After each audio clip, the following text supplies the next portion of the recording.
Laje dice, la izquierda perdió en términos económicos, pero se dedicó a la batalla cultural y colonizó las instituciones. Lo que van a hacer con la pintura de castas es hacer explícita la catalogación de esas mezclas de sangre, ubicando lo puro como lo europeo. Milei tenía una frase: si no hay un privado que quiera financiarlo es porque no es socialmente deseable, algo así. Es como que es reproducible a todos los aspectos de su plan. Un eje es ese, es el occidentalismo, pero sobre todo basado en afinidades económicas. Y ahí conecta con toda una tradición nacionalista argentina que un poco tiende a ver comunismo en todo. Todas las imágenes generadas y difundidas por parte de los miembros del gobierno tienen que ver con la animalización. Por ejemplo, los memes de Milei siendo un león rodeado de ratas. También tienen ese discurso de intentar comparar cosas como el financiamiento de las películas del Inca y el hambre de los niños del Chaco. Hay dentro de un núcleo de esta militancia libertaria un llamado a formarse. Esa lógica de mercado la detesto porque nos ha dado bodrios como Gladiador 2, como Star Wars 7, Bueno, 8 y pero ¿saben 9, qué hace? que son una mierda. Salud.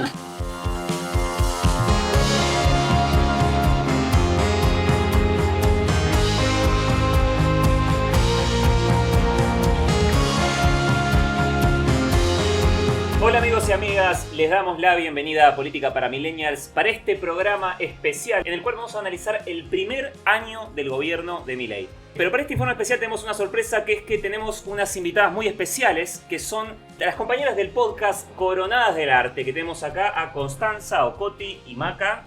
Hola, Miguel, ¿cómo estás? Bien, ¿cómo están ustedes? Todo bien. Vos estás bien, por lo que veo. ¿Yo? Por lo que... Estás bien, Miguel. No, yo estoy bastante al horno, me parece. Che, ¿no me van a saludar? Y Juanma, perdón, Ah, y aquí gracias. tenemos a Juanma, que otra vez está haciendo Hola. el laburo de coproducción.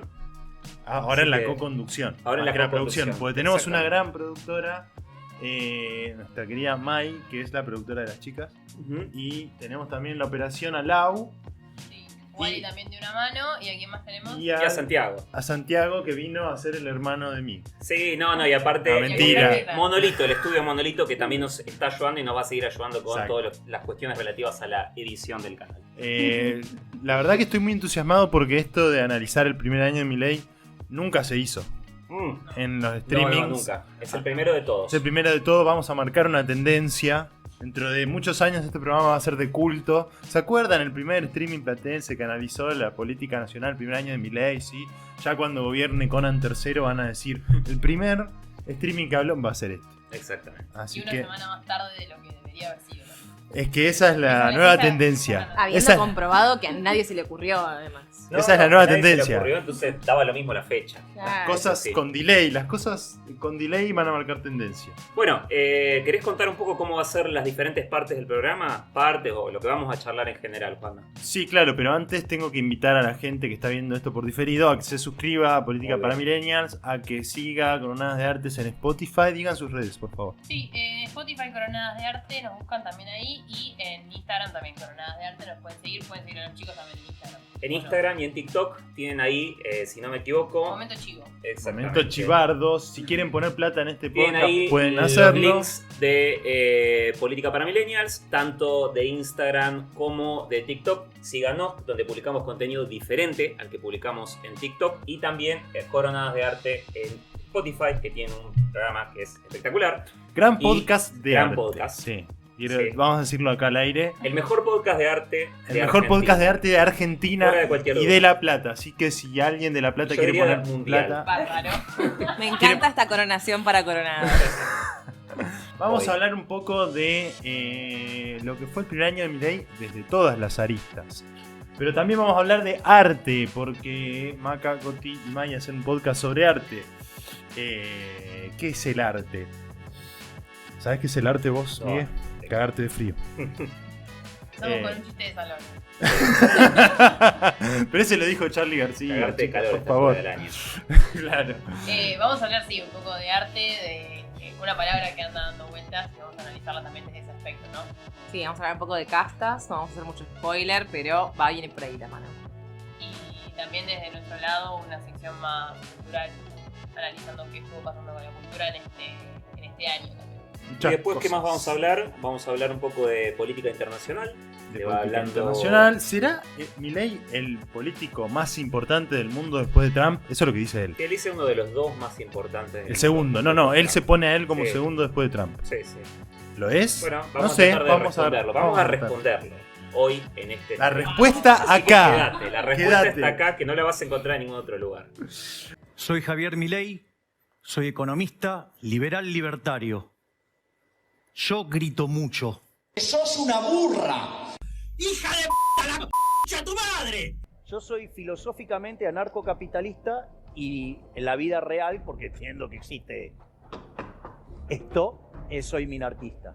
De hecho, si yo tuviera que elegir entre el Estado y la mafia, me quedo con la mafia. Porque la mafia tiene códigos, la mafia cumple, la mafia no miente y sobre todas las cosas, la mafia compite. Bueno, un señor muy gritón, podríamos decir. Sí, sí, un personaje, ¿no? Ahí en el video recuperamos algunas de las cuestiones que queríamos incorporar. Por un lado, su presencia en los medios, que ha sido determinante para construir la figura de Milei, ¿sí? Su paso por los medios de comunicación en general y por los diferentes canales de televisión en particular. Yo te pregunté si era populista. Lo que pasa es que la categoría de populismo es una categoría bastante amplia en ciencia política, en sociología, en filosofía, en historia. Digo, se ha tomado populismo para cualquier cosa. ¿Sí? Se habla de populismo para Perón, se habla de populismo para los farmers del principio del siglo de Estados Unidos, para los rusos del principio del siglo, se habla de populismo para Cristina Kirchner, pero se habla de populismo hasta para hablar de Macron, por ejemplo. Entonces a veces parece una categoría vaciada de sentido la idea de populismo, ¿sí?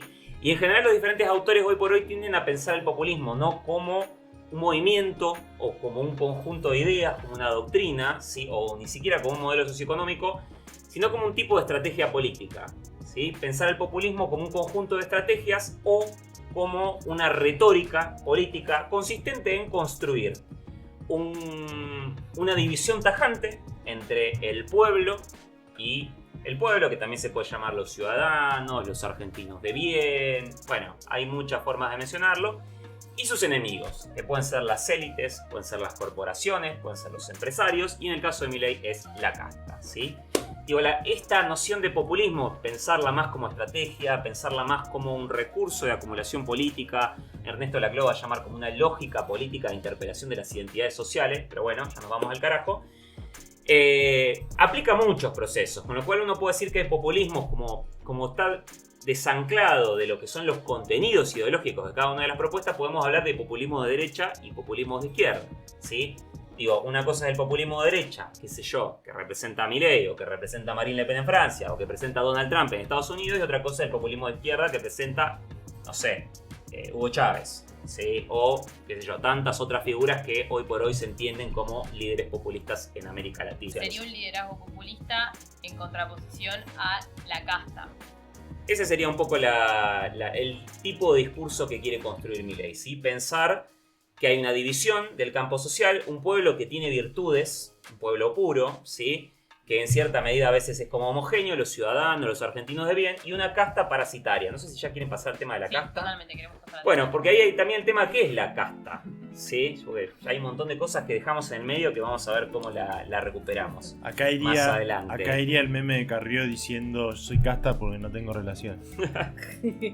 Bueno, se puede poner también. Pasamos primero con la casta y después vamos a la pintura de casta. ¿Sí? Sí, ¿Te me parece bien? perfecto, Sí, sí, sí. porque la palabra casta tiene un origen. A ver qué es hablar de casta. ¿Sí? Hablar de casta implica pensar en. Bueno, cuando uno piensa hablar de casta, piensa la India, ¿no? Digo, el sistema de castas donde existen grupos relativamente homogéneos, bastante cerrados, en los cuales, bueno, se pasa de generación a generación por vínculo sanguíneo, donde uno nace de una casta y muere de una casta, ¿sí? Y donde, bueno, no podés cambiar, ¿sí? Y donde sos una estructura diferenciada y jerárquica del orden social. La palabra casta se utilizó de múltiples maneras a lo largo del siglo XX, ¿sí? Hay algunos plantean que, en medio de la marea, plantea que las principales referencias son de la izquierda española a principios del siglo XX, ¿sí? Y a lo largo del siglo XX como para siempre describir a ciertos liderazgos o a ciertas estructuras políticas que parasitaban, ¿sí?, los beneficios del pueblo y que vivían al margen del pueblo.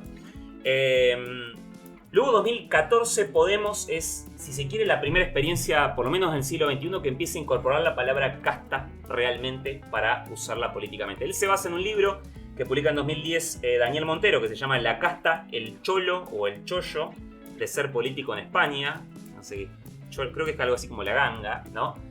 En España.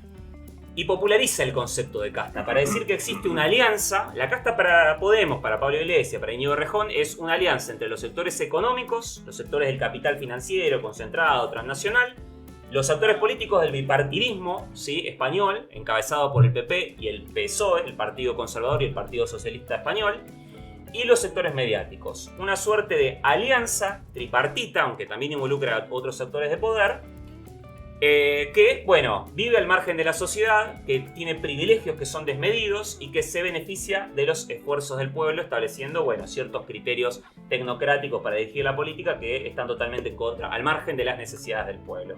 Lo que pasaba con la idea de esta de casta era que vivía... el problema era que invisibilizaba, si se quiere, lo que son los actores económicos, porque para Podemos los actores económicos eran los que mandaban, ¿sí?, mientras que los sectores políticos eran los sectores subalternos del capital económico. Milei iba a tomar esta misma idea de casta, pero la va a dar vuelta, ¿sí? Porque para Milei también la casta implica una connivencia, una alianza entre sectores económicos y sectores políticos, ¿sí? Pasa que para Milei el problema es el Estado, ¿sí? Mientras que la idea de Podemos de casta era una idea anticapitalista, ponele, o antineoliberal de casta, para Podemos la casta está definida políticamente como aquellos que viven del Estado, ¿sí? Para Milei. Para Milei, exactamente, no sé qué dije. Para Podemos. Para Podemos, para no. Para Milei. Milei. Para Milei, ¿sí? Aquellos que dependen del Estado, ¿sí? Aquellos que se aprovechan de los beneficios del Estado y hacen uso de las transferencias en torno a las cuales se crean personas beneficiadas en sectores específicos y que, bueno, en contrapartida, esas inversiones le cuestan inflación a la población, claro. corrupción, etcétera, sí, etcétera. Sí, que eso en algún punto podríamos decir que existe y que gran parte de la población argentina, claro, y gran parte de la población argentina empatizó por ese lado con el discurso de Milei, básicamente. Para ir cerrando, no sé si queda algo más, Miguel.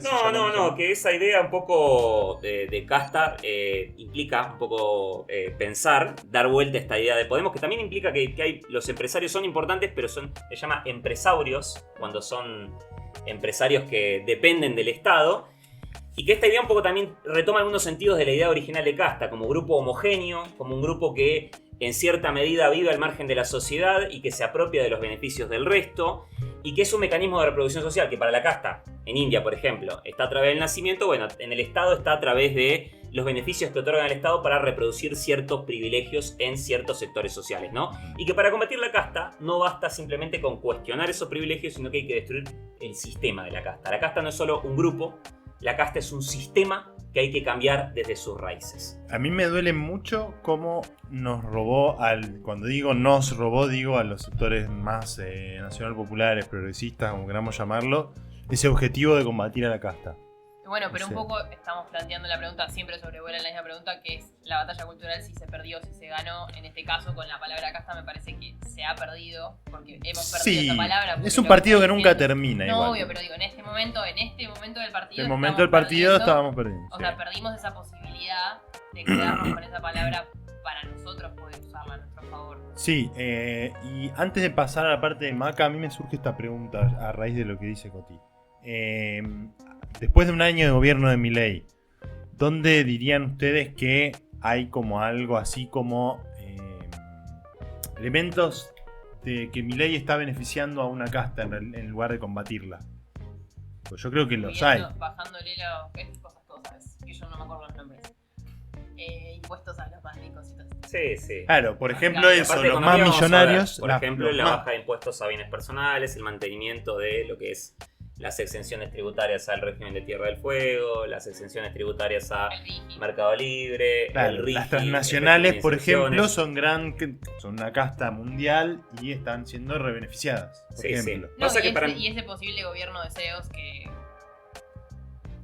lo está favoreciendo totalmente. Sí. Hay que diferenciar que es un gobierno Y Tal los vez de- para los que los hacen el CEOs, carry trade. pero no Claro, pero ese deseos, gobierno como de era el deseos gobierno de a Macri, futuro, no, que era un pero el gobierno... gobierno de deseos a futuro, digo, como Mm. que están metiéndose, o sea, lo tenemos a Elon Musk metido en un futuro ministro de Trump, en un futuro ministerio de Trump, puede pasar que se estén metiendo en la política para su propio beneficio, obviamente, no somos ningunos peludos. No, si son empresarios no van a robar. No, ¿cómo van a pensar eso? No, es así, vienen a arreglar. ¿Para qué va a querer hacer más plata? Y Sí. los especuladores que usan el carry trade para poner pesos a plazo fijo un mes y comprar más dólares. Sí, sí. Ya no Eso estamos yendo al también. tema de economía, que es otro Sí. tema. Podemos Y lo que ya pasa es que avanzar ya- con la sección Maca. Sí, que en realidad enganchaba mejor un par de temas antes. Perdón, No importa, magia. Vos decís cortamos, que. lo cortamos. Vos decís que. Vos decís Porque que- en realidad lo que yo traje tiene que ver justamente con ese origen de la palabra castas, pero no ya en India, sino con un sentido muy similar respecto en nuestro suelo, digamos, en América Latina, en América colonial, sobre todo muy difundido, lo que yo voy a traer más que nada en México, pero que presenta también algunos casos en Argentina, o al menos muchos se conocen en Argentina. Como pensando también, o en intentar rastrear de dónde puede haberse tomado no solo del plan internacional, sino también qué historicidad, digamos, remite la palabra casta, el uso de la palabra casta en nuestra historia. Y es que en esto que decía hoy, en la época colonial, existía este fenómeno que es la pintura de castas. Quizá lo hayan oído nombrar más allá de hoy. No sé, Sí, ustedes sí. Eh, ¿Saben lo que es? Voy a decir que no. Bueno, me parece Así muy me bien. explicas. Así me explicas. Que lo hemos charlado. Ya lo Eh, sé, estoy haciendo un acting para que Maca me No, digo que explique. lo expliqué con Coti, no con vos. Ah, Está muy bien. Pará, muy bien. va- No sé, vamos- ¿qué es? Vamos de vuelta. no. Así, Maca, claro. por favor, explícame Yo qué en es la las bocas pintura. muchas veces digo, no, Maca, la verdad es que no sé. Ah, no sé explicar. Claro, pero en realidad algunas cosas las sé bien. Maca, ¿me explicas por favor qué es la pintura de castas? La pintura de castas es una serie de pinturas, podríamos hablar de que es un género menor incluso, al que de hecho no se le ha prestado mucha atención por muchísimo tiempo, justamente por pensárselo como algo menor, porque está muy ligado al costumbrismo colonial, pero en realidad conforma un género en sí mismo, porque lo que es son diferentes cuadros, por lo general óleos, que pueden estar o no puestos como juntos en términos de sistema, ¿no? Como si fuera un cuadro, digamos, de doble entrada con un montón de mini cuadros adentro. O puede ser que sea un cuadro, un óleo sobre tela, digamos, o sobre tabla, solo, en el que se representa matrimonios, escenas cotidianas de, por lo general, matrimonios obviamente heterosexuales en la época colonial, que son lo que hoy diríamos interraciales, ¿no? Quizás. La pintura de castas, entonces, como vemos en pantalla, uno de los ejemplos, en realidad esto puede aparecer de dos maneras, es así, en términos de sistema, ¿no? De varias imágenes, o un cuadro solo. La cuestión es que lo que va a hacer la pintura de castas es siempre ilustrar o representar estas uniones, estos matrimonios en escenas costumbristas entre diferentes personas pertenecientes justamente a distintas castas, ¿no? Lo que en ese momento se conoce como castas, que tiene que ver justamente con una condición biológica que es estamentaria. Es decir, como decías vos respecto de la India, se plantea una sociedad que está dividida, pero jerárquicamente, a partir de estos criterios racistas. Es decir, lo que después se conoció como la noción de raza, que hoy en día le diríamos etnia o otras palabras, porque también se ha revisado ese término, en ese momento se entendía en términos de casta, y tiene que ver justamente con las tres principales que había en América colonial, eran españoles o europeos, indígenas y negros, básicamente, africanos sería, como esas eran las tres. Lo que muestra esta pintura de castas, que por eso también es muy particular de América colonial, por el tipo de justamente de colonización y de conquista que se ejerció, sobre todo desde Claro, en España. Europa no lo ibas a hacer capaz. En Europa no lo ibas a hacer, y en Estados Unidos tampoco, y lo que es Canadá, porque el tipo de ocupación de la tierra y de la conquista fue diferente. Acá se daban estos matrimonios, por así decir, ¿no?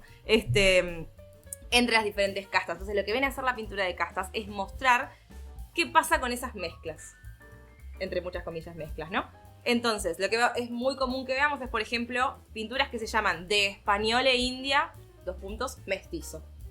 Lo que van a hacer con la pintura de castas es mostrar, hacer explícita la catalogación de esas mezclas de sangre, como le dicen en ese momento, que también, justamente, en esos mismos términos vamos a estar hablando de una determinado nivel de pureza de sangre, así como se plantea, ubicando lo puro como lo europeo, y cuanto más oscuro, digamos, más impuro en términos del momento. Entonces ahí como que empezamos a ver un montón de cosas, ¿no? Pensándolo desde el punto de vista quizás más epistemológico, quizás más revisado en términos conceptuales. Hay un fuerte biologicismo donde esta pertenencia a las castas está planteada justamente por una condición biológica de los diferentes actores sociales, y al mismo tiempo una opción muy positivista, muy moderna de la catalogación. De hecho, si quieren poner esa misma imagen, se ve abajo, pueden verlo quizás en un poco más de detenimiento, un montón de frutas que tienen una inscripción donde dice todos los nombres de las frutas. Incluso, o sea, no solo se está mostrando esa escena doméstica y qué pasa con esta supuesta mezcla entre las diferentes castas, sino también se están mostrando cosas que son típicas de América colonial. ¿Por qué? Porque hay una función pedagógica en estas pinturas y una función exotizante. Estas pinturas por lo general circulaban por Europa, mostrando en los países coloniales, digamos, lo que pasaba en las colonias. Mostrando cómo era la sociedad colonial y mostrando qué plantas, qué frutas, qué cosas se veían acá. Pero al mismo tiempo también aparecen y circulan en América con este orden pedagógico de que este es el orden justamente estamentario, jerárquico, etcétera, a seguir. O sea, esto es lo establecido, pero también esto es lo que tiene que seguir siendo de esta manera. O sea, se lo presenta positivamente, como algo positivo para la sociedad, esa división. Como algo ordenador. Como algo que es. Algo ordenador. O sea, un fin más claro, científico, descriptivo. digamos, descriptivo. Claro, totalmente. Descriptivo. Sí, sí. Manuel Villiquen. Algo así. Exacto. Manuel Villiquen, sí, yo estaba pensando cuando dijo lo que era para contarle a los europeos cómo era, pensaba, es como la cuenta de Instagram de viajes que miran los europeos Sí. sobre América Latina. Sí, de hecho, Algo esa así. cuenta de Instagram de viajes que miran sorpresas en América Latina existe hace 500 años y son se llamaban los artistas viajeros con los álbumes de estampas o álbumes, bueno, tienen distintos nombres, ¿no? Pero de viñetas también, etcétera, que justamente eran artistas europeos que venían a pintar lo que había en América y se lo llevaban de vuelta, y esos eran álbumes que circulaban exclusivamente por Europa, mostrando, ¿no? Esta acción del mostrar y sobre todo del exotizar la vida y lo que sucedía o la cotidianeidad, digamos, de las colonias está ampliamente difundida en ese sentido. Ahí voy. Bueno, las dos pinturas que veníamos viendo, por un lado va el sistema de cuatro obras, pertenece a Francisco Clapera, de 1775, o sea, siglo XVIII, un set de pinturas de castas, y hoy en día está en el Denver Art Museum, o sea, no está en América Latina. Y el otro, ¿cuánto? Como casi ¿De todo dónde? lo. Estados Unidos. Estados Unidos, Estados Denver. Unidos. Bueno. En Estados Unidos. Denver. Denver Nuggets. No,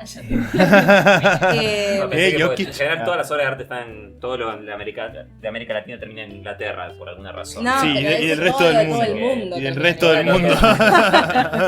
Básicamente todo lo de Egipto está en Inglaterra, todo lo de Grecia está en Inglaterra. Claro. Los frisos del Partenón están en el Museo de Londres. Es una causa nueva acá. Perdón, a mí me hablan del Museo de Londres y arranco. Mal. No, y Sería la para otra pintura, saquearlo. la que es una sola, que es de español y negra mulata, esa misma, pertenece al pintor Andrés de Islas, 1774, Museo de América en Madrid. Tenemos un museo de América. Museo de América en Madrid. Esto es muy común, porque Bueno. justamente por España van a circular muchísimas imágenes de cómo es América. Y algo muy interesante es que hay otra pintura que no está acá, pero porque en realidad hay muchas, ese es justo otro caso que yo conozco que es del mismo año que esta, que también está en el Museo de América de Madrid, pero que es de autor desconocido, que se llama igual y que tiene la misma escena. Es decir, incluso, bueno, es parecida pero no es la misma en la imagen anterior. Estas imágenes no buscaban representar a personas en particular, no eran retratos. En este caso, ¿no? Lo que estamos viendo ahora, de español y negra sale mulata. Por poco dice así, pero dice 2 puntos mulata. No está retratando a un verdadero español o una verdadera negra con su hija mulata, sino que se está basando en estereotipos de estas castas, justamente como decimos hoy, los modelos Villiquen, ¿no? Para ilustrar, para representar esas realidades.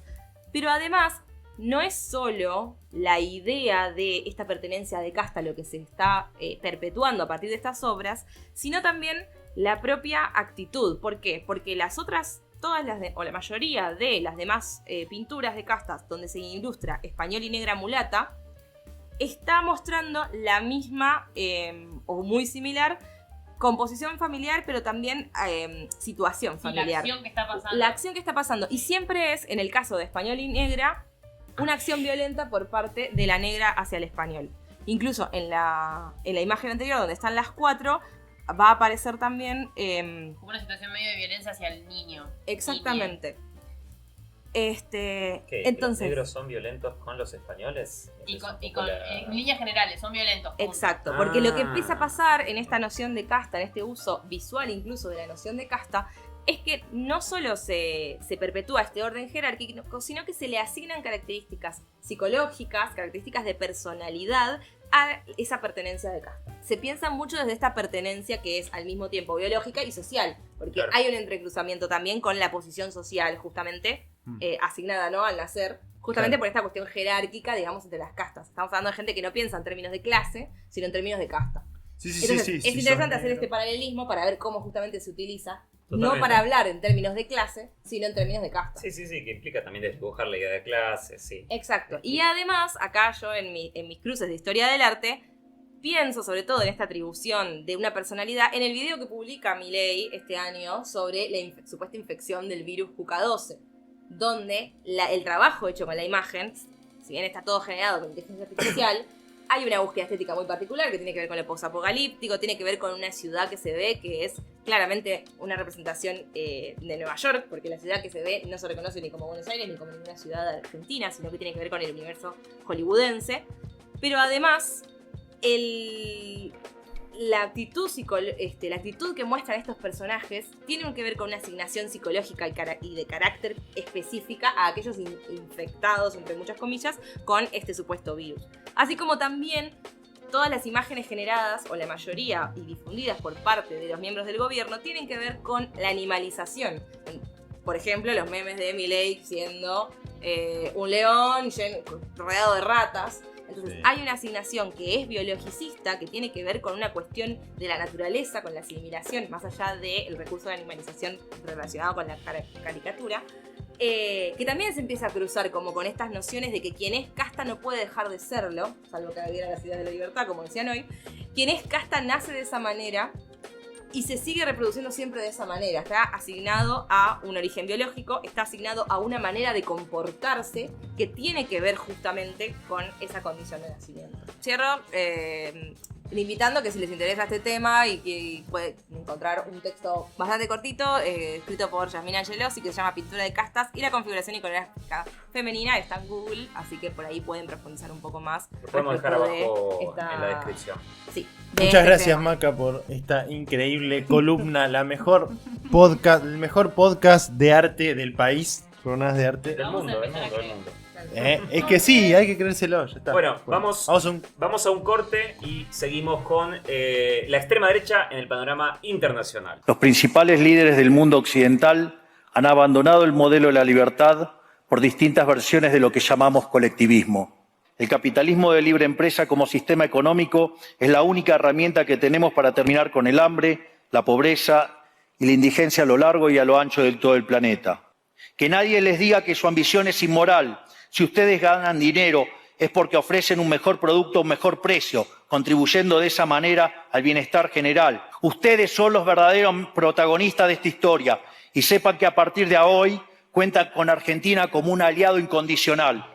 Bueno, continuamos con este streaming especial, esta fusión, esta alianza entre Política para Millennials y Coronadas de Arte. Chin. Salud. Salud, porque... El primero de muchos. El primero de muchos. Hace un año que nos gobierna este señor tan raro, tan especial, tan no sé cómo definirlo. Pero divergente, como él mismo se define. Divergente, ¿vos decís? Él dijo, puede ser. A veces me pongo divergente, dice. Pero la diversión y el encuentro tienen que seguir estando. compañeros y compañeras, así que brindemos por eso. Y vamos a hablar un poco de lo que pasa a nivel internacional, ¿no? Con Milei. ¿Qué es lo que tienen en común las extremas derechas? Que es algo que Contanos. también nos interesa discutir, ¿no? Digo, porque las extremas derechas, ¿qué pasó? De un momento a otro empezaron a poblar, bueno, todos los países del mundo. No existía la extrema derecha después de la Segunda Guerra Mundial, después de las experiencias del nazismo, del fascismo. De hecho, hay un autor que se llama Cas Mudde, otro autor que se llama Jan-Yves Camus, Nicolas Le Bourg, que dicen una historización que dicen, bueno, la extrema derecha atraviesa diferentes etapas después de la Segunda Guerra Mundial. Hay 4 etapas. Bueno, llegamos a la 4ª etapa para no andar hablando de más. Y en la 4ª etapa, que es a partir de los años 2000, las extremas derechas, que eran marginales dentro de los sistemas políticos europeos, empiezan a ser cada vez más fuertes y una presencia permanente en todos los parlamentos europeos y posteriormente americanos y latinoamericanos especialmente. Y sus ideas, dice este autor que se llama un holandés que se llama Cas Mudde, que antes pasaban por marginales, empiezan a ser de sentido común incluso en algunas sociedades. Como por ejemplo la idea de que la inmigración en Europa afecta a la identidad nacional. Antes era una idea de extrema derecha, pasa a ser una idea de sentido común en todas las sociedades europeas, ¿sí? Ahora, son tantas las extremas derechas tan diferentes que a veces resulta difícil pensar qué es lo que tienen en común estas extremas derechas. Para simplificarlo un poco, pienso en qué tienen en común. ¿Qué tienen en común las Donald extremas Trump. derechas? Acá creo que también ese pensamiento de que la inmigración afecta a la identidad nacional se da. Sí, pero Se en está Europa. dando, o sea, creo sí. que pasó lo mismo. Sí, en Europa creo que se da en una cuestión de vienen a quitarme el trabajo. Bueno, acá Es también. lo mismo, pasa. exactamente lo mismo. Sí. Acá se ve como una amenaza a la cultura occidental, porque por lo general la inmigración por ahí que ellos catalogan como problemática tiene que ver con Asia y África quizás. Y acá... Que reciben inmigración de allá también. Claro, en Ese cambio es el acá tema. por ahí el componente xenofóbico, digamos, no pasa por ese ataque a la cultura occidental, sino con más a la cuestión nacional. me parece. Sí, Y es selectiva también, porque si viene un europeo no es que... Bueno, ese me- también es un problema, claro. No es solamente, no es cualquier tipo de inmigración. Y aparte tampoco es tan importante en América Latina, porque está bien, está lleno de extrema derecha xenófoba en todos lados, sin embargo, el discurso contra la migración no es tan importante. El discurso de la libertad avanza como lo es en los partidos europeos o en Trump, que su campaña entera en Todavía, 2016... Todavía. Claro, bueno, y que su campaña en 2016 fue construir un muro en la frontera sur de México, en la frontera sur con México, y que ahora en esta campaña dice que hay que deportar a todos en el primer día a todos los inmigrantes ilegales, ¿sí? Pero bueno, es un aspecto que, digo, la cuestión de la recuperación de lo nacional puede llegar a ser. Sin embargo, frente a la cuestión económica, por ejemplo, hay algunas extremas derechas que son más proteccionistas, pongámosle el caso de varias de las extremas derechas europeas, pongámosle el caso de Trump, pero no es así en el caso de las extremas derechas latinoamericanas, no es así en el caso de Milei, no es así en el caso de Bolsonaro, no es así en el caso de Kast en Chile. Vamos a lo cultural, por ejemplo. Lo de Bukele. Lo de Bukele, sí. Bueno, Bukele sí hay una revitalización más fuerte del papel del Estado, a diferencia de otras extremas derechas, ¿sí? Bukele es más particular todavía. Pero pongámosle, por ejemplo, lo cultural, o ciertos valores culturales. Vamos a Hungría. El Fidesz de Hungría, Víctor Orbán, que es el presidente, creó una ley contra la promoción de la homosexualidad, que básicamente implicaba, bueno, la prohibición de toda promoción de derechos LGTB, básicamente una persecución a cualquier derecho de expresarse libremente como sexualidades alternativas, identidades disidentes, etcétera, etcétera. Ahora, hay países como en Francia, Marine Le Pen, por ejemplo, que argumenta que hay que defender a la Francia occidental los valores occidentales que implica, entre otras cosas, la libertad sexual y la libertad de las mujeres frente al inmigrante que te ataca, por ejemplo. Entonces hay una reivindicación, hasta cierto punto, de Una ciertos especie de discursos. feminismo de derecha. Exactamente, una cierta discurso. Lo mismo, por ejemplo, las figuras fuertes como Meloni en Italia, que implica también una revalorización con otros principios, ¿no? No es el discurso feminista clásico, pero implica una revalorización fuerte del papel de la mujer. Después en Holanda, por ejemplo, tuvimos a Pim Fortuyn, uno del que fundó la extrema derecha neerlandesa, que era gay, por ejemplo. En Alemania tenemos Alternativa por Alemania, que hoy dicen que es un partido neonazi muchos, y sin embargo tenés dentro de Alternativa por Alemania una sección que se llama Alternativa Homosexual. Una sección Digo, entonces hay bastantes diferencias respecto a esas cuestiones y no todo es blanco-negro. Vamos a lo geopolítico. Sí, querías decir algo. No, iba a decir que, de vuelta, momento Fantino, vos me estás diciendo que no todas las ultraderechas de hoy no son todas el nazismo del 1930 que mandaba campos de concentración a homosexuales, judíos, etc. Hay una diferencia que hacen estos autores que es entre derecha radical y extrema derecha autoritaria. Que la derecha radical es aquella que cree en cierta idea de democracia pero quiere transformar sus formas institucionales. Quiere transformar la democracia en un sentido, Víctor Orbán va a decir, el presidente de Hungría, una democracia iliberal. Una democracia que trasciende el liberalismo, donde vota el pueblo y donde es convocado, por ejemplo, a través de referéndums, a través de diferentes plebiscitos, consultas populares y a través de la votación. Pero sin embargo, no existen derechos civiles, no existen modos de expresión, no existe libertad de prensa. Usan el sistema político democrático, pero no es que se embanderan en cuestiones democráticas, de valores democráticos. Sí, no en el cotidiano, sino solo a partir de esa consulta popular que lo hacen cuando quieren. Específico y cada X cantidad de tiempo. Sí, y capaz que con una demagogia muy fuerte o amparándose en cuestiones culturales como esto del odio al inmigrante en épocas de crisis, porque quitan el trabajo, etc. Dicen que hay que llevar la democracia más allá del liberalismo o de las instituciones liberales republicanas. Esa es la extrema derecha radical. Esa es la derecha radical. ¿Y sí, la otra? Y después la extrema derecha sí sería más hija de las viejas derechas neofascistas del periodo de posguerra, ¿sí? Qué sé yo, tenés el caso de Amanecer Dorado en Grecia, un poco la extrema derecha alemana y otras que en algún punto sí descreen de todas las reglas, tanto democráticas como institucionales, ¿sí? Pero ahí hay bastantes diferencias, ¿sí? Después también tenemos diferencias geopolíticas. Tenemos a Trump, tenemos a Le Pen en Francia, tenemos a Salvini en Italia, que son prorrusos, líderes que se acercan a la Rusia de Putin.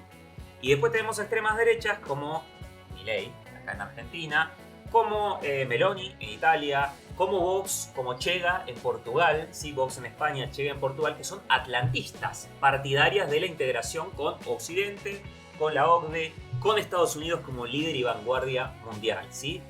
Diferencias hay, incluso diferencias en términos políticos. Vos podés por ahí comparar la extrema derecha, qué sé yo, Bukele, que es un experimento del todo singular en Honduras, con la extrema derecha de los republicanos en Estados Unidos, que tiene toda una tradición, o los tories británicos, el Partido Conservador Británico. Entonces, hay muchas diferencias. ¿Qué les parece? Y les pregunto para el debate, ¿cuál les parece entonces que es el elemento que reúne a las diferentes familias de la extrema derecha? ¿Se les ocurre alguno? Yo diría que la crisis del sistema. O sea, Bueno, siento que son hijas de un descontento muy grande con el sistema. En ese sentido, entonces, también el Frente Insumiso de Mélenchon en Francia también es una expresión de eso. ¿También sería extrema derecha? No necesariamente. O sea, es un hijo del descontento, pero por izquierda. Pero todos estos... ¿Y qué es lo que los reúne positivamente? No solo como negativamente. Como rechazo. Es difícil que nosotros veamos algo positivo. No, quiero decir afirmativamente. ¿Cuál es el reclamo Claro, que tienen? Claro. No, de la crítica de las instituciones total. Que también se da por izquierda igual, pero creo que en reivindicación de una cuestión más economicista. Pero en Orbán, por ejemplo, En este dicen que hay caso. un capitalismo de Estado. Orbán es recontraestatista. Le Pen es recontraestatista. Y Claro, a conjugado con diferencia el de Milei. conservadurismo, que eso es lo que se va a conjugar a diferentes niveles. Me parece que todas estas diferencias justamente radican en lo que se puede capitalizar también en cada lugar en función de determinados intereses y también responden justamente a un orden geopolítico más grande. O sea, no me parece casualidad que los que decíamos que no son proteccionistas son, por ejemplo, los de América Latina, Claro. sí los del norte global. Sí. Ahí se conserva determinado orden justamente, ¿no? Geopolítico en términos de... no sé la palabra ahora. Bueno, no quiero estar un poco de historia porque no sé eso Bueno, lo que voy a usar. sí, norte y Pero sur global. Sí, norte y sur global. Sí, los países medio... me sale Monopoly. No, Metrópoli. Monopoly. Medio Países centrales. Sí, Metrópoli, Sí, en sí, términos sí, sí. coloniales, ¿no? Sí. Metrópoli Total. medio... Yo lo que estaba pensando recién era que hay un país que no tiene este problema, que es China. No, China no tiene ese problema. China no tiene ese problema. ¿Estoy hablando en contra de la democracia? Un poco. No, mentira. No, mentira. No estoy hablando en contra de la Cancelen a Juanma. La democracia, amamos la democracia. No. Pero objetivamente Señor, yo el amo la Partido democracia. Comunista Perdón, Chino. pensando un poco en el plan internacional de Milei, ahora negociar con China está bien. Sí. Sí, y también por esto que decías de la alineación. Bueno, el alinearse o no, con Rusia, también pienso en esta cuestión de qué sentido se movilizan en cada región, en cada país, y cómo también Milei, en tantos fenómenos, por ahí es lo que yo más conozco en relación a los otros, apela muchísimo a la historia anticomunista en Argentina en particular. Sí, Entonces, hablar en contra de Rusia aviva fantasmas anticomunistas, que por más que hoy en día no estemos hablando de una Rusia comunista, para el nivel de desinformación que se maneja en un montón de aspectos, es útil. Hay algo de eso. Digo, por lo menos digo, según me parece, hay mucho de pensar, como vos decís, Maca, los procesos específicos que dan lugar a síntesis particulares y a, si se quiere, bueno, concepciones ideológicas diferentes. En Milei, la extrema derecha, en el caso argentino de Milei, digamos, la extrema derecha dio un resultado particular. Por ejemplo, en Francia, que la tradición republicana, después de la Revolución Francesa, es tan importante, bueno, la extrema derecha salió levantando las ideas de la libertad, la igualdad y fraternidad. Las ideas de frente al islamismo que las viene a atacar. Ese es un poco. Pero ahí igualmente se hizo un cinturón. Sí, pero incluso ahí se hizo el Sanitario, cinturón, digo, incluso sanitario. ahí se llevó adelante Sanitario, no el me cinturón salía la sanitario. segunda En España, por ejemplo, Cordón. donde Cordón sanitario. esa es la palabra. Eso no era cinturón. En España, donde Cinturón la cabeza. extrema derecha fue tan monárquica, tan católica, tan franquista, bueno, la extrema derecha salió no como en Francia, laica, ¿sí? Exactamente. Sino que salió religiosa, ultraconservadora, pro-monárquica. En Estados Unidos, el lugar que se cree la nación elegida del mundo, bueno, es obvio que iba a salir un líder que aparece como va a ser Argentina grande otra vez. En Brasil, ¿dónde? América. América, Argentina, no. América. Vos decís que estás diciendo que Milei va a ser Argentina grande otra vez. Capitán América. Milei está pidiendo puestos en el exterior igual, como loco, esta semana. O sea, Ay, va de por primer lo- ministro de Meloni, va si lo llama Trump, o sea, la verdad no le importa una Primer mierda. ministro. Bueno, si No, ustedes y- le ofrecen un laburo afuera, ¿no lo agarrarían, chicas? Dale. Sean Ah, sinceros. pero en encima Sean cómo está la sinceros. situación del país. posta. Ajá. Hay un autor que es Pablo Stefanoni, que escribió este libro, que es La rebeldía, se volvió de derecha. Bueno, es uno de los Invitamos primeros. a Pablo a este streaming. Hoy ¿Quiere digo, sí, podemos algún día. Hoy un montón hablan de esta tensión, pero este es uno de los primeros que por lo menos en el espacio hispanoamericano habló de, bueno, la tensión globalismo-antiglobalismo. Esa contradicción que para la extrema derecha es entre los nowhere, los de ningún lugar, y los de somewhere, los de algún lugar, anywhere, y no, nowhere o anywhere, va. No, Los de ningún No, lugar. bueno, está bien, ¿no? Y los de algún lugar, los somewhere, es decir, aquellos que piensan que hay que defender, bueno, el territorio, las costumbres, bueno, las tradiciones específicas de La cada cultura. país, la cultura de cada país, y aquellos que, desde la definición de la extrema derecha, ¿sí?, plantean, bueno, una pérdida total de las identidades, que desde esta perspectiva, que parte de una tesis conspiracionista en cierto punto, bueno, están siendo colonizadas por una élite globalista mundial, ¿no?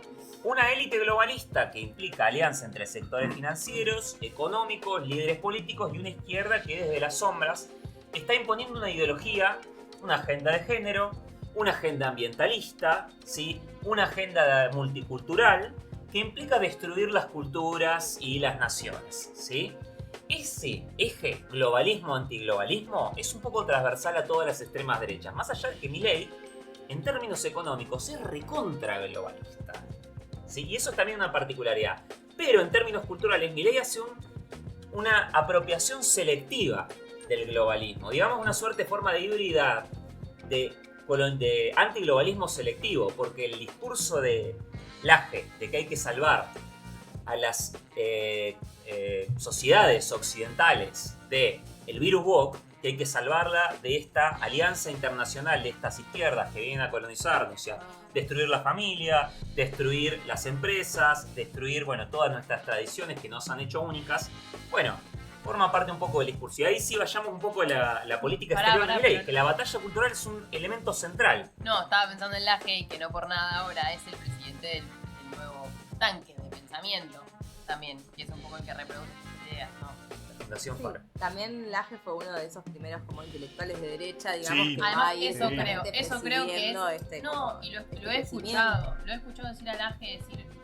Yo leía estos autores, Claro. o sea, yo leía Gramsci, yo leía autores de izquierda para entender su pensamiento y cosas que no nos pasa a nosotros. Nosotros no podemos leer a nadie de derecha y decir, bueno, si voy a leer a este tipo. Yo lo leo, me encanta. Sí, sí. Yo he leído algo, pero sí, es como... Es como que te expulsa. Y ellos, en base a eso, se hicieron fuertes también en leer la parte con la que no estaban de acuerdo en un principio, pero sacando herramientas de ahí. Sí, el tema es Totalmente. que ellos también es ver quiénes, porque me parece que eso es un procedimiento al que acudieron Laje y algunos más, pero que en realidad ampliamente su base de difusión de sus ideas no tiene que ver con citar a esa gente. No importa, pero es suficiente para agarrar las herramientas que tienen y poder. Nada. Tal cual, sí, que es lo que hace un intelectual. Es lo que ¿no? hace un También. intelectual. Yo Con lo que eso. quería Retomar herramientas ojo, teóricas. ir para otro lado, sí. No, ojo igual que hay dentro de un núcleo de esta militancia libertaria un llamado muy fuerte, lo trata un autor que se llama Ezequiel Saferten, que escribió en este libro que se llama Está entre nosotros, pero Ezequiel Saferten es un autor que escribió muchas otras cosas aparte de eso, pero que él dice, bueno, hay dentro de todo un dispositivo de cultura masiva que conecta lo online y lo offline, que conecta las redes con la participación de diferentes encuentros, charlas, conferencias, canales de YouTube, influencers con militantes libertarios de a pie o de las redes, de la calle online, ¿no? En ese dispositivo de cultura que se fue generando una militancia juvenil, hay en el núcleo un llamado a formarse. Y eso también no hay que despreciarlo, porque nosotros a veces tendemos a reducir al libertario como aquel que Como un Virgo. trolea, como un Sí. Virgo que trolea en redes. Y no, hay ahí, una suerte de llamado muy fuerte a formarse, a estudiar a los sectores de la izquierda, ¿sí? Porque Laje dice, la izquierda, después de la caída del muro de Berlín, perdió en términos económicos, en términos políticos, pero se dedicó a la batalla cultural y colonizó las instituciones, colonizó las universidades, colonizó las relaciones de género, colonizó las escuelas, colonizó los medios de comunicación, entonces impuso su cultura a través de diferentes medios de formación. ¿Sí? Entonces lo que hay que hacer es dar una batalla cultural que revierte y que recupere las ideas del occidente verdadero, de Dios, tradición, patria y familia. ¿Sí? Sí.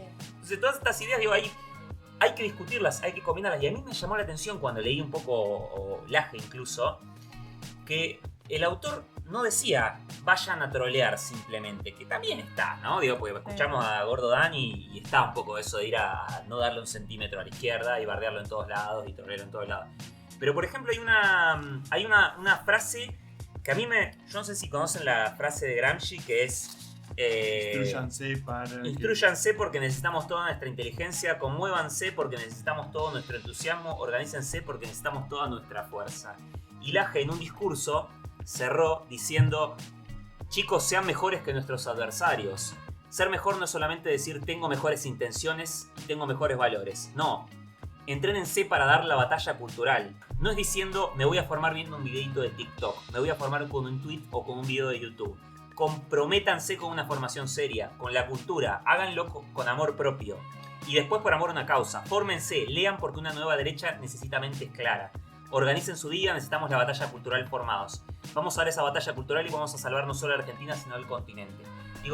Hay un núcleo de llamar, de formarse. Sí. O que sea, es un signo de toda Gramsci una de generación. derecha. Es un Gramsci de derecha, algo así. Como Le estamos que- regalando muchísimo. Sí, estamos Pero- regalando mucho, Tengo es cierto. tres Sí. acotaciones. Una Rapidísimo, es que ahora tenemos que hablar de la política internacional de Milei.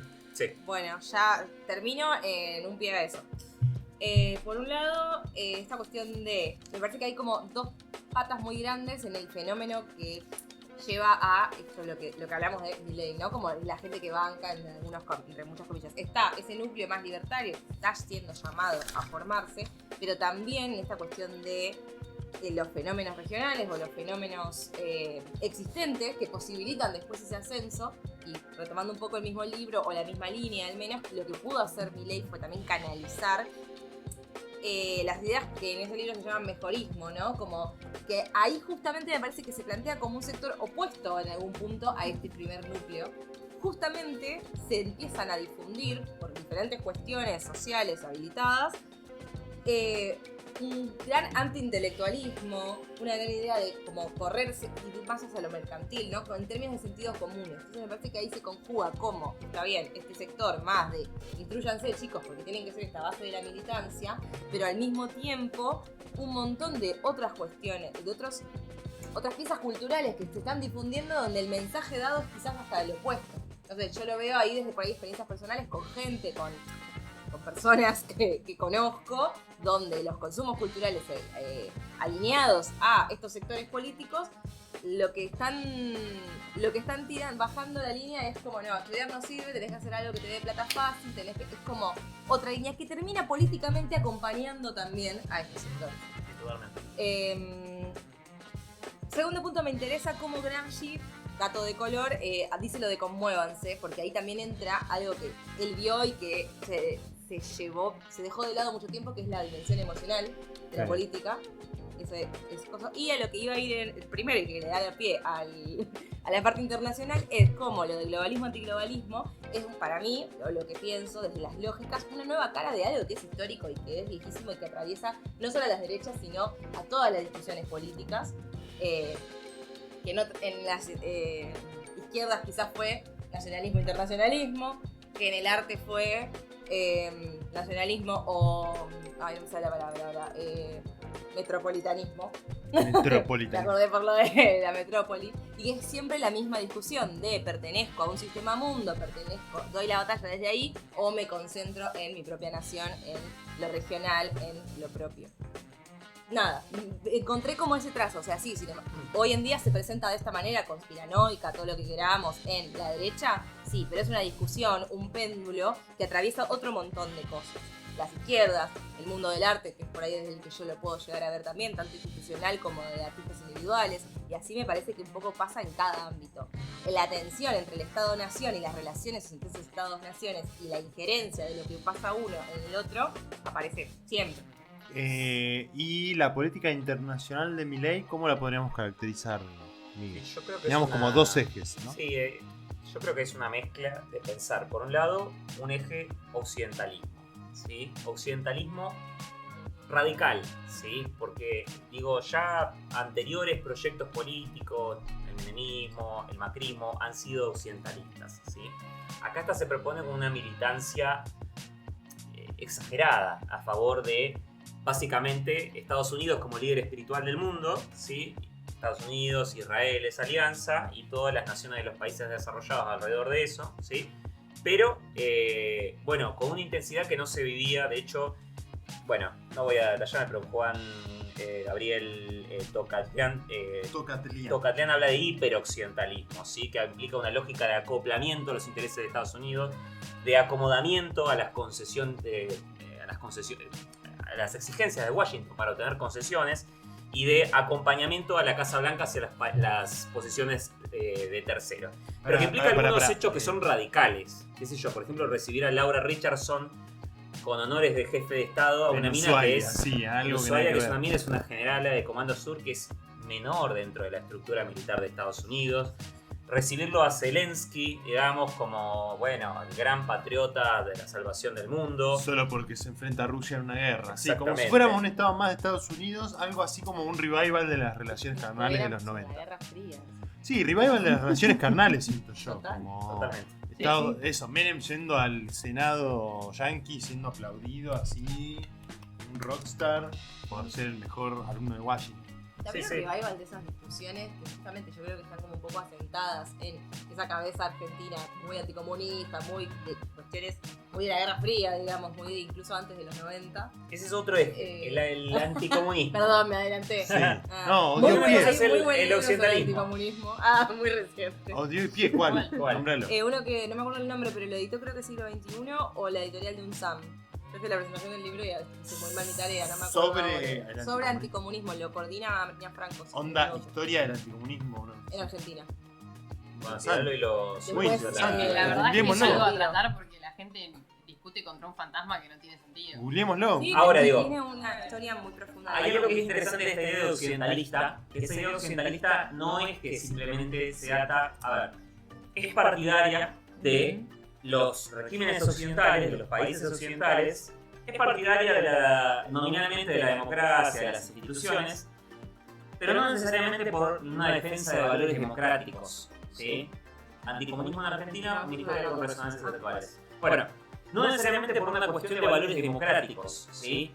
Sino simplemente porque es el lugar en el cual, básicamente, reina el reinado del libre mercado, básicamente, ¿no? A partir de la idea de las sociedades donde el capital es libre y donde son sociedades abiertas con economías de mercado, ¿sí? No es una cuestión de pensarlo en términos de valores democráticos, porque Milei, en cierta medida, describe de la democracia como régimen político. Eso lo ha dicho más de una vez, más allá de que uno puede decir, bueno, no tocó la democracia, esto, lo otro. Uno puede hacer mil peros. Pero Milei explícitamente descree la democracia como sistema político y lo ha reconocido en 1000 intervenciones, y cualquiera que haya leído un libro de Milei lo sabe, ¿sí? Pero sin embargo, su alianza está en Occidente. ¿Por qué entonces si descree la democracia? Porque no es la democracia lo que le interesa. Lo que interesa es la economía de mercado. Y ahí por su formación, vinculada no solamente al liberalismo histórico, ¿sí? Sí, que podemos hablar del liberalismo desde Locke hasta Nozick, ¿sí? Pero en particular de lo que es la Escuela Austríaca de Economía, el paleolibertarismo, el anarcocapitalismo, ciertas ideas que piensan básicamente que el mercado es el origen y la medida de todas las cosas, que el mercado es un orden natural y espontáneo que existe y que preexiste, la libertad económica preexiste al Estado y a todo o arreglo posterior de organización social, y que, eso es lo que hay que defender en última instancia. En ese sentido, Hayek decía, uno de los grandes referentes de Milei, Hayek decía, prefiero una dictadura como la de Pinochet que una democracia sin contenido liberal, ¿sí? Y esto es una medida que se replica, qué sé yo, el Hans Hermann Hoppe, que es uno de los más recientes teóricos del paleolibertarismo, discípulo de Rothbard, propone una serie de monarquías en el mundo basadas en el libre mercado, ¿sí? Que es uno de los grandes ídolos de Milei, que de hecho hace poco, no sé si lo vieron, lo bardeó mal, lo criticó mal a Milei se le rompió el corazón, aunque no dijo nada públicamente, ¿sí? Porque Milei está siendo bastante heterodoxo tal vez para los criterios de los Sí, incluso escuché el otro día que con las medidas económicas de este año, como que Hayek tampoco estaría muy contento. Con lo de pisar el dólar, no sacar el cepo, todas estas cosas, ¿no? Pero un eje es ese, es el occidentalismo, pero sobre todo basado en afinidades económicas, no una cuestión de revalorizar la democracia, los sistemas occidentales en términos de, valores institucionales, etc. El otro sí es el anticomunismo. Es la idea de batalla cultural, ¿sí? Y ahí conecta con toda una tradición nacionalista argentina que un poco tiende a ver comunismo en todo. En cualquier lado. El comunismo, hay un autor que autores que se llaman Bojoslavsky, Morresi y Vicente, que escriben esta extrema derecha, la historia de esta extrema derecha, y decían, comunismo no era el comunismo, no era el Partido Comunista. Comunismo... Juan está reaccionando en vivo algo que no sabemos. Porque vi acá el grupo, lo voy a contar. Acá el grupo pasan que hace poco Milei cerró un discurso con una frase de Lenin que dice que no hay política revolucionaria sin teoría revolucionaria. Es asombroso. Tuve que buscar en YouTube y me apareció un video que dice ¿es Milei la reencarnación de Lenin? Y ahora necesito ver este video, chicos. Perdonen, voy. Cortemos todo. Pará, ¿podemos ver este video y reaccionarlo en vivo? Necesito esto. ¿Por qué Milei? Mirá, acá está. ¿Por qué Milei cita a Lenin? Es muy interesante esto de cómo retoman esa cuestión de... Pero es que es lo mismo que la palabra retoman a Gramsci. Retoman a Gramsci. Y no es nuevo eso, no es nuevo, porque ya la extrema derecha francesa, Alain de Benoist, la Nouvelle Droit, o toda la extrema derecha francesa de los 80 ya lo hacía. Laje es una suerte de imitador de eso, ¿sí? Sí, si nos vamos más atrás, el fascismo italiano también nació en contraposición al comunismo y decían... Si van a venir los bolcheviques a tomar el poder, lo tomamos nosotros y vamos a fusilar a todos los rojos. Ellos son contrarrevolucionarios, estos son también contrarrevolucionarios, pero ellos dicen hay que hacer gramscismo de derecha, ¿sí? Hay que leer a Laclau, hay que leer a Foucault, dice Laje, ¿sí? Lo mismo decía Alain de Benoist, sí, Foucault no tanto. Lo mismo decía, pero Laje lo dijo. Hay que entenderlos para entender cómo la batalla cultural ahora pasó a la idea de postmarxismo, ¿sí? Y esta idea, de anticomunismo, el anticomunismo no es el comunismo. El anticomunismo es las drogas, las minifaldas, los libros de Adorno. Sí, la libertad, lo que ellos supuestamente pregonan. Exactamente. Sí, que tiene más que ver con un liberalismo político, eso, por ejemplo, los derechos civiles o los derechos de las personas LGTB, el feminismo. O sea, tiene más que ver quizás con una cuestión más de... o la libertad de fumar un porro, por ejemplo. no ir preso. Abortar, chicos, están trayendo de nuevo el debate al aborto ahora. Claro, Son sí, literalmente vuelve a tu pipa hippie. Claro, bueno, todas esas cosas dice tienen que eso. ver con un liberalismo político más que económico, del cual yo podría estar a favor de los derechos civiles y Está viva bien, la Pepa. podría estar. Menos mal que estás a favor de los derechos civiles. No, digo por el Acá hecho de somos todos liberalismo. liberales políticamente hablando. Aclaramos que somos liberales políticos, no económicos. No, porque de todo eso, mi ley está en contra, cosa que no es nueva en Argentina. Claro, Porque pero acá. ellos no ven la contradicción en eso igual, no les No, porque importa son, básicamente. políticamente son conservadores. Y bueno, y acá la producción nos está pidiendo que redondeemos porque es muy tarde, no sé en qué hora estarán Yo mirando quiero esto decir solo una ustedes. cosa de Venegas Lynch, que me interesa la definición de liberalismo de Venegas Lynch. ¿Sabías que Perdón, Venegas pero- Lynch es pariente del Che estamos en la Guevara? parte- Ese dato curioso Estamos lo quería en la parte decir. internacional. Es el primo, Venegas Lynch es el primo del Che Guevara. Eso es un datazo.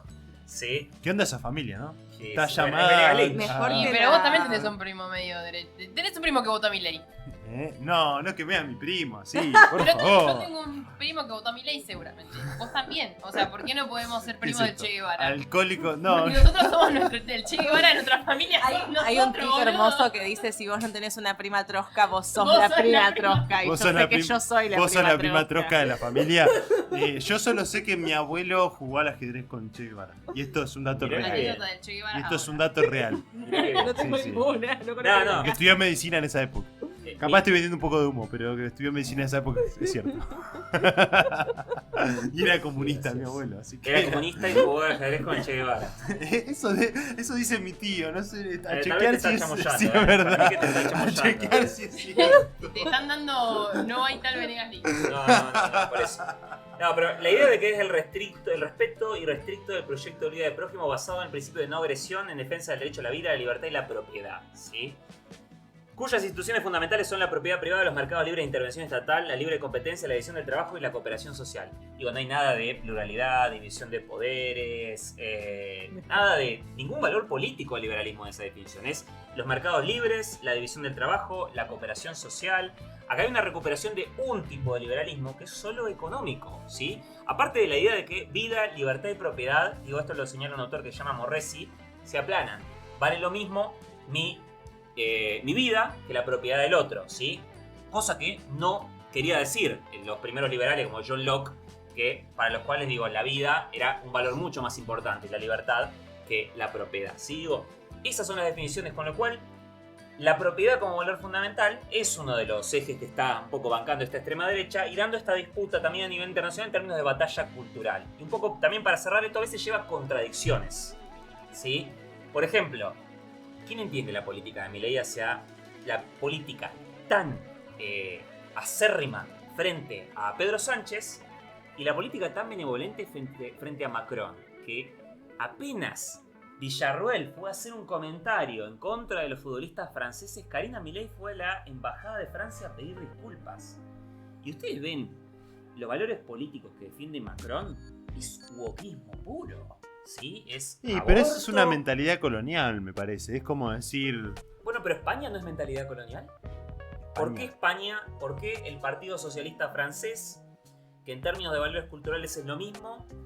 O porque ahí, digo, me parece que ahí es donde se tensionan un poco estos dos ejes.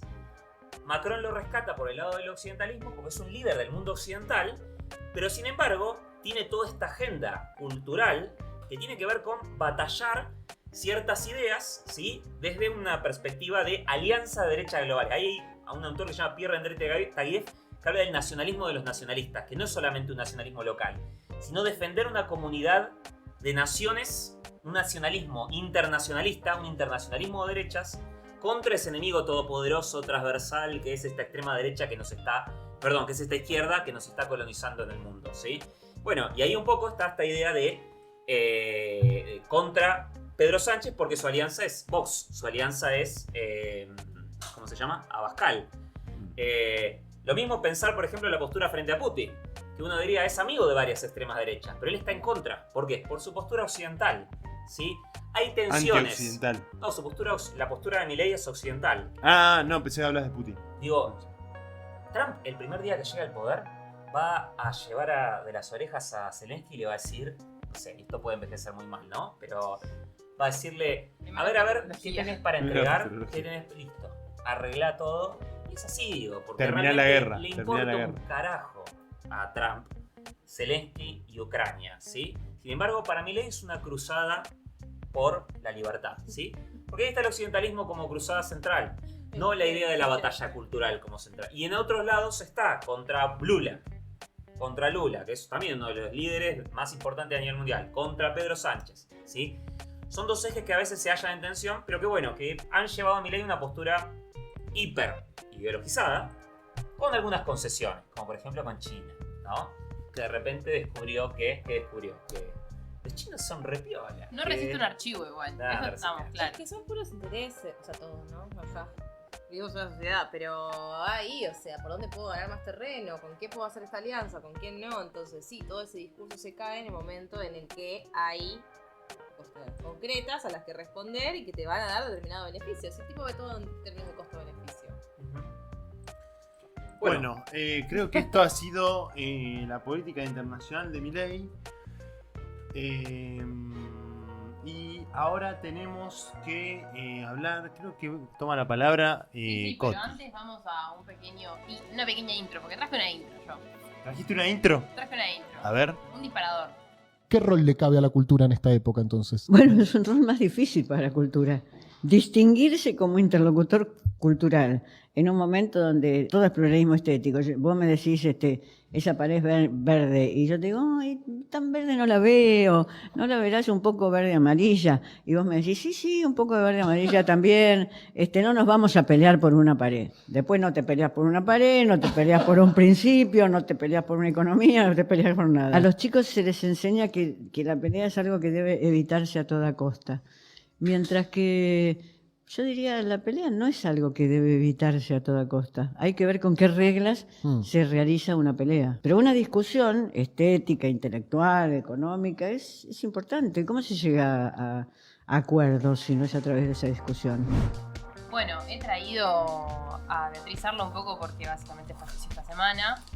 A la crítica literaria, Beatriz Arlo, por si alguien no la conoce, profesora, docente. Creo que me mandé un mail con ella alguna vez. ¿Te mandaste un mail? No, todo el mundo se mandó un mail con ella esta semana en Twitter. Abrimos la sección contar tu anécdota con Beatriz Arlo. La mía es que ella creó la carrera de posgrado de Lucía 7. Mirá. ¿En serio? ¿Viste mis conexiones con Beatriz No le Arlo? mandé ningún mail. No le mandé ningún mail, no la conozco, conozco de nombre. Yo vi una obra de teatro de ella sobre el centenario de la Revolución Rusa, súper random. Muy entretenido, seguramente. No, la verdad que no. Bueno, acá supongo que fue este año en Gelatina, porque este año dio bastantes notas, fue al método hace poco también. Como que estaba más activa en esta cuestión de charlar. Más con las juventudes. Claro, de ¿no? charlar en los nuevos formatos. Claro, de charlar en los nuevos formatos. Y habla esto de distinguirse como interlocutor cultural y un poco vengo a traer eso, a qué fue lo que básicamente desde el Estado se vapuleó, desde este nuevo Estado se vapuleó a la cultura, porque veníamos hablando de la batalla cultural y creo que la batalla cultural en esta situación se basa en quitar todo respaldo o apoyo del Estado, a estas políticas públicas, ¿no? Que garantizan obviamente la producción y la distribución de lo nuestro, o sea, de nuestra identidad, de nuestra idiosincrasia. Como por ejemplo cerrar el Inca, algo claro, de eso voy a hablar. Ok. Te di un pie espectacular, así como Alexi, yo soy Alexi y vos sos Di María. Sí, pero no solamente eso, sino también, o sea, en todos los lenguajes está nuestra idiosincrasia. O sea, en esto que tenemos puesto básicamente en decir, yo el 18 de diciembre, hace 2 años salimos campeón del mundo, y los recuerdos que crea eso, no solamente a nivel, podría decir esto, sumamente, ¿cuál es la palabra? Ya estoy quemada, 11 de la noche. Sí, pero material. Material, ahí está. Material bibliográfico. Material, sino también de recuerdo de otro claro, tipo de sí. simbólico. Sí, en vivencias colectivas. Claro. Un poco es eso, o sea, nos pasa ahora, por ejemplo, hoy tenemos la Vuelta de los Piojos en nuestra ciudad, que está siendo como un evento también relacionado a eso, más a lo simbólico, fuera de que material quiere un recital, tener una entrada, lo que sea, el recuerdo es sumamente simbólico. Sí, la nostalgia de la que hablábamos también hoy, hay una conexión, una construcción identitaria de eso. Pero bueno, básicamente eso lo que hace es construir nuestras identidades colectivas, no solo individuales, sino también colectivas, sobre todo. Tenemos ahora, hoy salió el tráiler de nueva serie de Carlos. Carlos Menem. Y también tenemos el Eternauta también ahí por estrenarse en breve. Que lo que lo diferencia de eso es que son coproducciones, o sea, no es puramente nuestro, sino que está hecho por Netflix en el caso del Eternauta o hecho por Prime Video en el caso de la serie de Menem. Sí, a mí me da la sensación de que la política de Milei cultural en ese sentido va hacia que todo lo que sea cultura esté subordinado a las leyes del mercado. Sí. Básicamente. Sí, totalmente. O sea, si da plata, si la serie de Menem da plata, es puramente cultura que va. economicista, pero el tema es que, a ver, la serie de Menem no está financiada por el Estado, está financiada por un privado. Claro, por esa claro, lógica. Pero por eso, o sea, le está sacando cualquier tipo de recurso Como a una producción estatal. O sea, el Eternauta, si lo hubiésemos hecho desde el Inca, sería totalmente distinto. Puto, uno no estaría Darín haciendo. No me enojé, ya me voy a enojar, así que no voy a hablar de eso. ¿De qué? No, el tema de que Darín esté protagonizando no me parece bien, pero bueno. Más respeto. No, Ah. está viejo. Estoy de acuerdo. Está viejo. ¿Y quién tendría que haber protagonizado? ¿Peter Lanzani? No. Franchella. No, tampoco, está viejo. O sea, es simplemente porque Alguien que no da vende. plata. Es simplemente ¿Alguien que porque no dé vende. plata? Claro. O sea, no sé si que no de plata. Que no esté elegido a partir de ese único criterio. No creo Claro. que sea lo único criterio, pero digo, ese criterio. Sí, Bueno. entiendo lo que va. Sí. Baraglia. La idea un poco es. Eso también da plata. La idea un poco es repasar estas batallas que se dieron en nuestro país en este año. Sobre todo porque se desprendieron de la ley base, que fue lo primero que propuso el gobierno. ¿Qué pasó? Ver estos sentidos que producen, que no producen. Obviamente, como bien decía Juanma, lo que tuvo más repercusión fue el posible cierre y desfinanciamiento del INCA, que, por si alguien no lo sabe, es el Instituto Nacional de Cine y Artes Audiovisuales, que actualmente básicamente lo encabeza Carlos Pirovano y pertenece a Secretaría, ya no más Ministerio, sino Secretaría de Cultura, que está conducida por Leandro Cifeli, que tuvo muchos intercambios con Feynman, que si tienen ganas de verlos, vayan a buscarlos. No traje ninguno, no me parecía necesario. ¿Qué han escuchado sobre esto del INCA ustedes? O sea, sobre la polémica. ¿Cuál es el discurso del gobierno para cerrar el INCA, por ejemplo? ¿Qué escucharon? Básicamente lo que se escucha es que, bueno, que el cine tiene que autofinanciarse y no tiene que depender del Estado, básicamente. Pese a que el INCA se autofinancia. No, lo que comentaba antes, que si Milei tenía una frase que era algo así como: si no hay un privado que quiera financiarlo es porque no es socialmente deseable, algo así. Es como que es reproducible a todos los aspectos de su plan. Tal cual, sí. Algún privado va a poner plata si es esto vale la pena. Claro, si no hay plata para eso es porque la ciudad no lo quiere. O sea, porque la sociedad no lo quiere. Un poco en nadie ve estas películas también está la cuestión de... Claro. O sea, ligado a lo económico Sí, está sí. la poca cantidad de espectadores que tienen las películas. Mucho. De hecho, hay un tuit de Schwarzenegger diciendo: casi la mitad de las películas financiadas en 2023 tuvieron menos de 1000 espectadores. 12 películas tuvieron menos de 100 y una tuvo 4 o 5. Y dice, muy chistoso el señor, dice: por lo menos traigan a sus amigos a verlas. Bueno, igual ese señor no mira las películas, me parece. Porque hace poco hizo una referencia a Star Wars y la hizo mal. Bien. O sea, me Capaz parece... las mira, pero no las fanático de Star entiende. Wars. Y se Por supone que es eso, fanático de Star Wars. por eso. Para mí las mira y no las entiende, pero bueno, también tienen ese Claro. discurso de intentar comparar cosas como el financiamiento de las películas del Inca y el hambre de los niños en Chaco. Esa fue otra línea que estuvieron manejando como... A eso me refiero con qué se escuchó Se desde volvió el lado casi... del gobierno. ¿Cuál fue el discurso del gobierno para decir, che, el Inca no funciona? Que puede ser que funcione mal, a que no funcione es otra cosa. Pero bueno, ¿cómo se financia el Inca? Vos decías que era autónomo o autárquico, se dice. Con nuestros impuestos. Claro, con la tuya. tuya, contribuyente. Exacto, bueno, hay un video de Coa muy bueno de con la tuya, con la nuestra, fondos públicos, financiar lo público, que también no lo voy a explicar yo, él lo explica mil veces mejor. Pero bueno, se financia principalmente el Inca con el Fondo de Fomento Cinematográfico, que está establecido por esta ley de 1994, que es la ley de cine.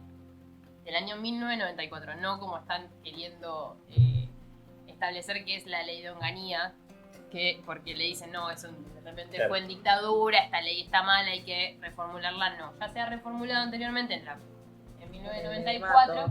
Claro, en el Menemato, ¿por qué? Porque se añadieron, normalmente, en un inicio con esta Onganía, lo único que tenía era el 10% del precio de las entradas. O sea que por cada entrada que vos ibas a ver cualquier película, sea internacional o nacional, el 10% de la entrada que vos pagabas iba al financiamiento del Inca.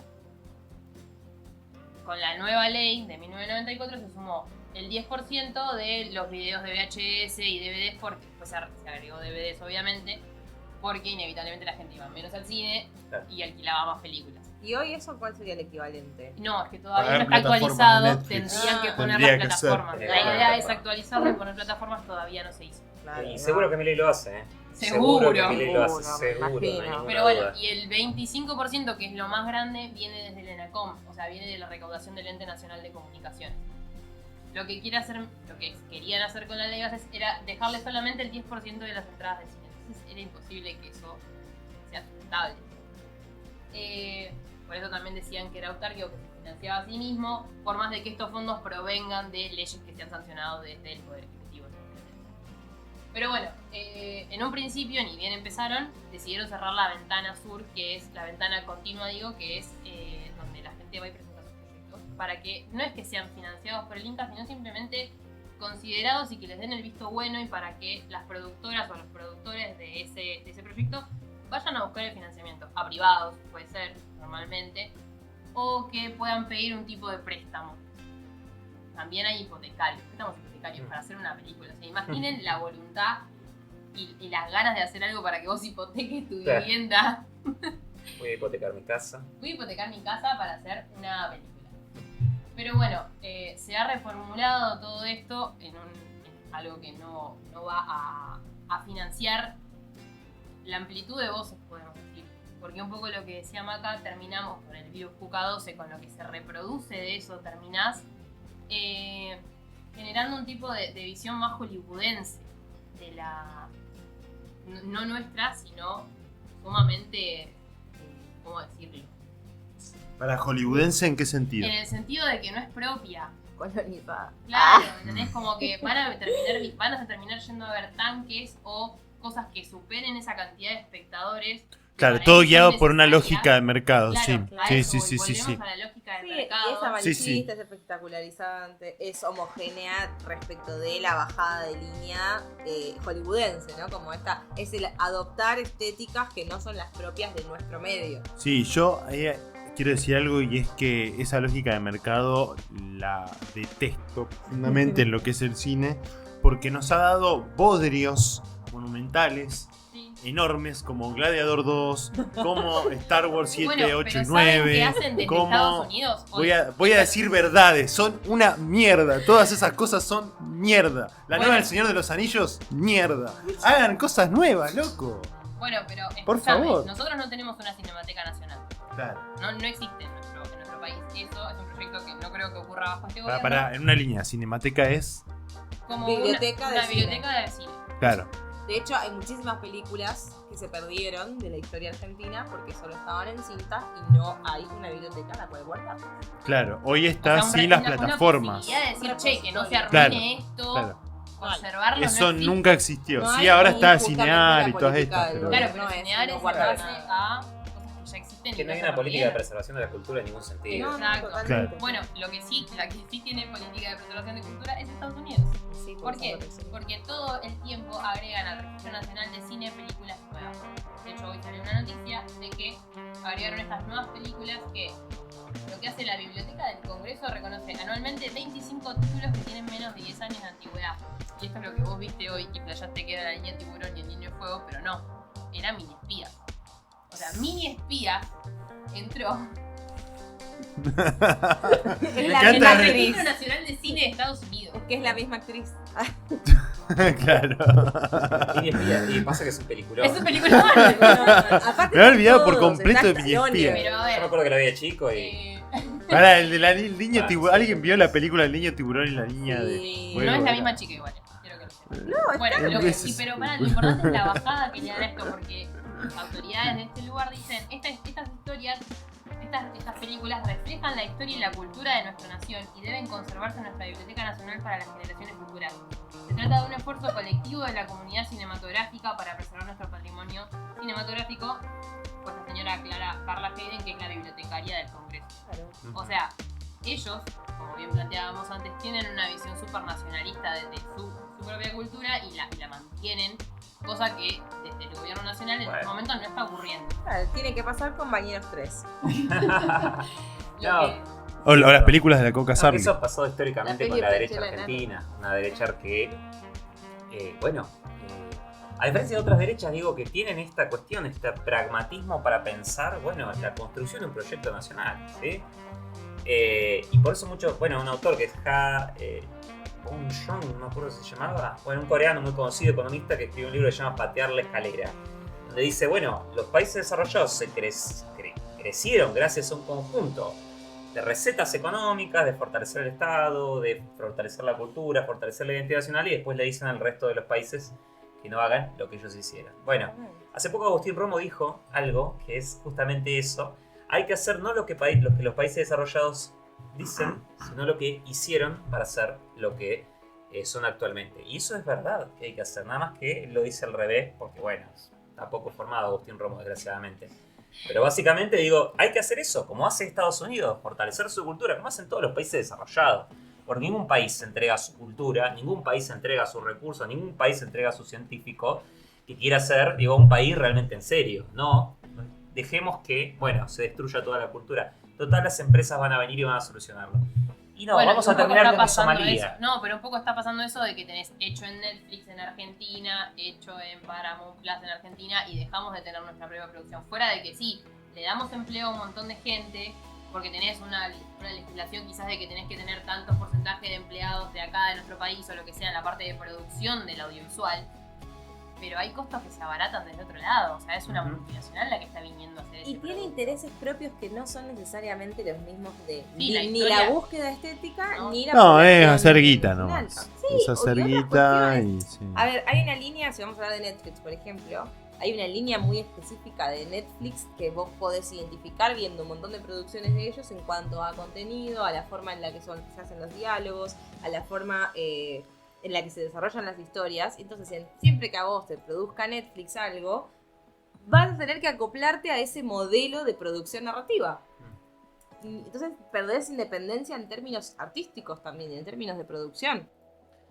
Bueno, creo que... Una Bueno, pequeña, cortísima, en una línea. Otra industria que se vio desfavorecida obviamente fue la del libro, en muchos Hablando de casos. Safferstein. Fue un ataque que no terminó porque la ley de bases al final no derogó el artículo 60, que era... El artículo 60 en realidad lo que quería era derogar la ley de defensa de la actividad librera. Entonces lo que hacía era no fijar un precio mínimo máximo al libro, sino que terminaba favoreciendo a las grandes cadenas, tipo Jenny, Puffy, Deble, las que ya conocemos, por sobre las librerías independientes. ¿Por qué? Porque permitía que esas bajen sus precios, las otras inevitablemente se fundan porque no pueden mantenerse, y después se establezca otro tipo de valores. En contraposición a esto tenemos al enano comunista aquí, en nuestra provincia de Buenos Aires, que todavía no lo hemos mencionado.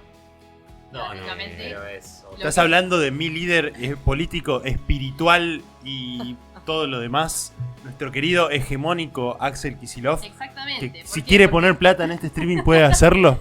Pero lo que está haciendo Axel Kicillof básicamente hace un par de años es una propuesta completamente opuesta, y más ahora, se evidenció más ahora. Porque es muy comunista, está claro. Pero lo que hace es fomentar todo esto de cultura. Como buen soviético, me encanta, aguante la Unión Soviética. Bueno, el año en cuanto Tiene a un... la industria del cine, cuando la industria del cine, el año pasado tuvimos la primera edición del Festival de Cine de acá de la provincia. Sí, me acuerdo. Se inauguró una plataforma que se llama Filma, que tiene, que tiene un montón de... Y hablando de libros, se financia el Edita. Voy a llegar. Encantó. Estamos conectados. Este equipo está completamente conectado. Preparó su sección. Claro. Bueno, tuvimos el primer festival de cine. Se dio tanto en los espacios Inca, que acá tenemos dos en la ciudad, en el Alto Rocha y en Plaza Malvinas, y en Cinema Paradiso.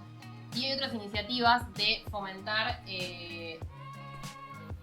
económicamente proyectos, sea una convocatoria para la producción y realización de documentales bonaerenses, el mismo Filma, donde se suben todos cortos y películas de industria bonaerense y también algunas nacionales, y tienen obviamente la red de cine móvil y un montón de cosas que promueven que el cine recorra la provincia.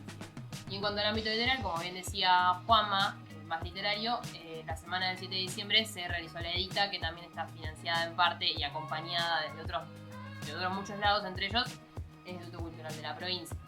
También tienen otras iniciativas que realizaron, como el concurso de poesía Néstor Perlonger.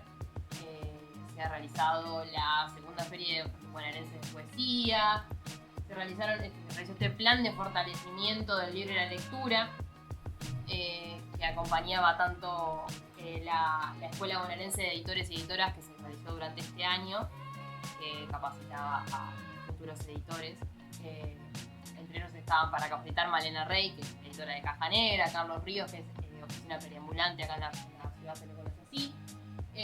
Y además de la iniciativa, esta primera biblioteca también tienen, que es los libros que vimos leyendo a Kicillof. El de Dolores.